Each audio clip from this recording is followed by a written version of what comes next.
When you were around 19 years old, Martin Luther King got assassinated. No, I was older than that. I was a senior in college. Okay, so you're about 22 or so? I was 21. 21. Okay, so you clearly remember as an adult the impact of that situation. Well, for me, that was a small impact. I wound up being the last judge hearing the James Earl Ray matter. Did he, in fact, assassinate Dr. Martin Luther King? And had he not died and his local attorney not died in close succession, it would have been my finding that he was not the gunman. That Remington 760 Game Master they've got in the Civil Rights Museum is not the murder weapon. It's not even close.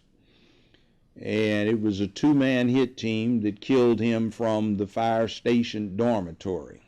It wasn't the flop house, and it wasn't in those bushes. So yeah, I got into the deep details of Dr. King, and that 3 or 4 year period that case was kicking around in front of me. So you're saying that the James Earl Ray did not kill Martin No, Luther he didn't King, kill him. even though most people, well, he was He didn't convicted kill for him. it, right? He didn't kill him. It's interesting, the homicide file for the Memphis Police Department reaches the same conclusion back in 1968. They entered their file in protest to the DA's office. Their conclusion was Ray is not the gunman. He was not even in Memphis that day. We know conclusively where he was. So why do you think he got convicted for the murder? Well, he didn't get convicted. He pled guilty. You have to understand, though, the news media puts it out as he was the self-confessed killer of King. That's not true. All through the transcripts, the entirety of the record, he never confessed, and often he said, I never said I killed King. I didn't kill him. I'm pleading cause of Alford. That's ALFORD. It's a moderately old U.S. Supreme Court case, and it says, even if you are not actually guilty and you are pristinely innocent, you may plead guilty to the charge if you think that doing so is in your best interest under all of the circumstances as you know them to be, and you're doing so freely, voluntarily, understandingly, knowingly, advisedly, and intelligently. So Ray had gone through all of these and had lost, but there was something that came up.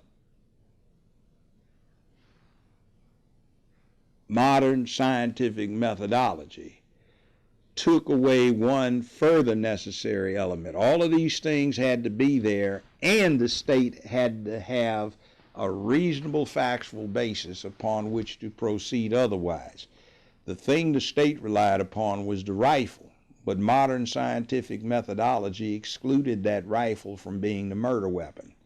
The bullet they pull out of King's body has a rate of rifling twist of 1 turn in every 11 1/4 inches. The rifle that Ray had a rate of rifling twist of 1 turn in every 10 inches and a bad manufacturing defect that is not apparent on the death slug. He was shot with an XM-21. It's a 7.62 by 51 millimeter NATO caliber weapon with a special stainless steel barrel, a 3-9 telescopic sight modified by a company known as Leatherwood. It was a Redfield sight, and they used special subsonic ammunition with a suppressor on the end to reduce the velocity of the bullet to below supersonic to confuse the sound signature. The shot came from the dormitory in the fire station through a window that had been slightly parted. They were several feet inside. It was a 2-man team, a spotter and a shooter. That's what he got killed by.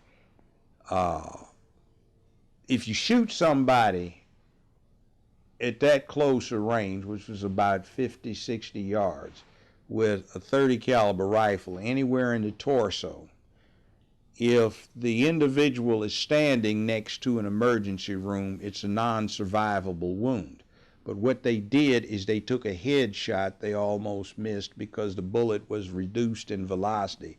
It hit King on the right cheek, took out some molars, wrecked his tongue, came out between his jaws, left the body, hit his clavicle, ricocheted under the skin that covered the clavicle, nicked his carotid artery, went over his right shoulder, down across the back and lodged between the left scapula and his back skin.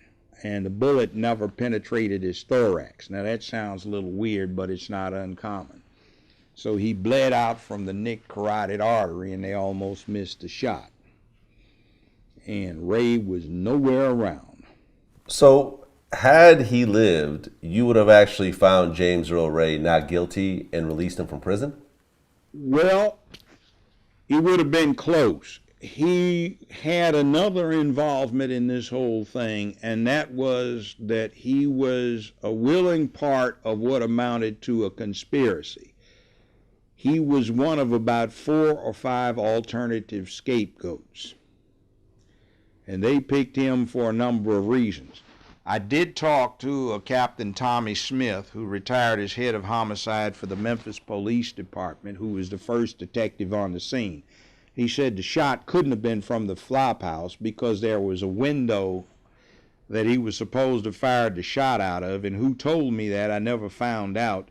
He said, but there was a limb about this thick growing diagonally through the window, and you couldn't even see the Lorraine Motel from that location. He said, I came back with crime scene in about an hour, and the whole tree had been cut down, and I found out there was a cut down order sent out to the sanitation department early that day, but they were on strike, so they weren't going to cut it down. So, you know, it gets back to the show. We're going to start bringing some reality back to television that's not the kind of dysfunctional reality that's so popular these days. We're going to start, you should have gotten this in the 4th, 5th, or 6th grade. You didn't. I know you didn't, but here's what the rule is, and let's see if you can become good Americans because of it. Be brave, be honorable, be forthright, stand up, and be counted. See, I always said something bad about this so-called international war on terror. This is just an interesting thing that I did. I said, we live in the land of the free and the home of the brave. What are we supposed to be so terrified for?